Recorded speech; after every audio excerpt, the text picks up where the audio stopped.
Nyanza kidogo. Kwa dakika moja tu tupeleke. Kwa dakika moja. Na kama uko pale nje tafadhali request to come in. Tunaanza the next session. Na hatutaki upitwe. Weka Maringo. Weka Maringo. Maringo kidogo. Weka Maringo kidogo. Weka Maringo kidogo. Eduka serious. Wanasema dudu weka Maringo serious.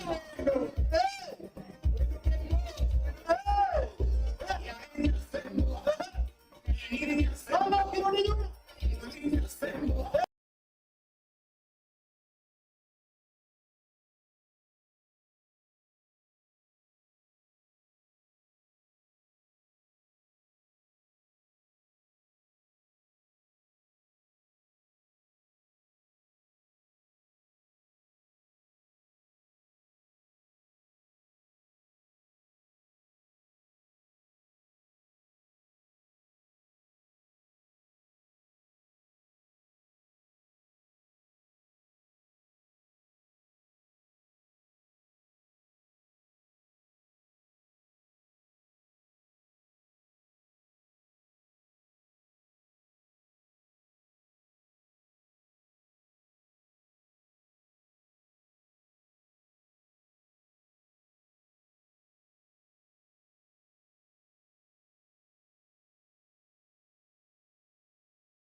in Kenya in terms of integration of services.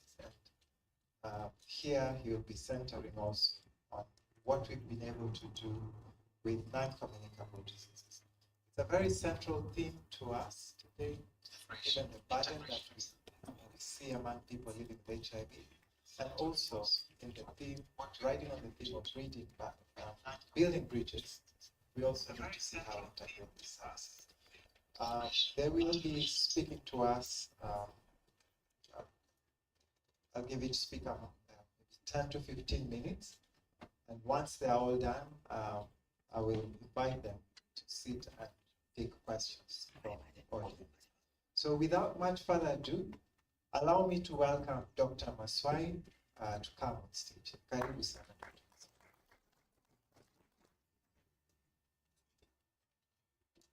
Yeah, thank you very much, Dunstan. So I have a few challenges. One is that the screen is behind me, so you'll allow me to stand at the side, studio.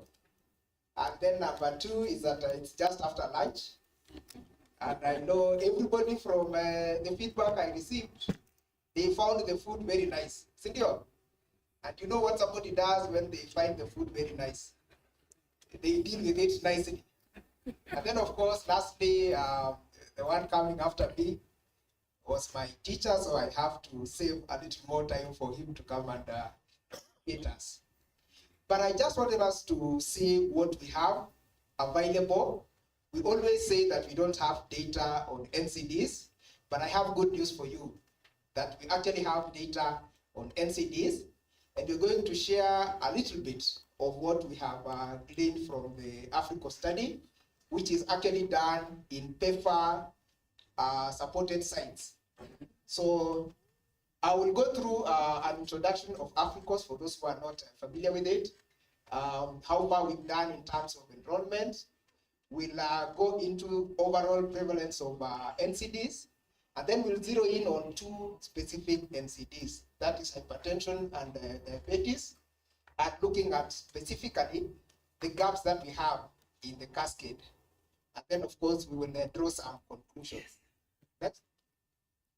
So Africos is basically a cohort study that is done in PEPFAR settings.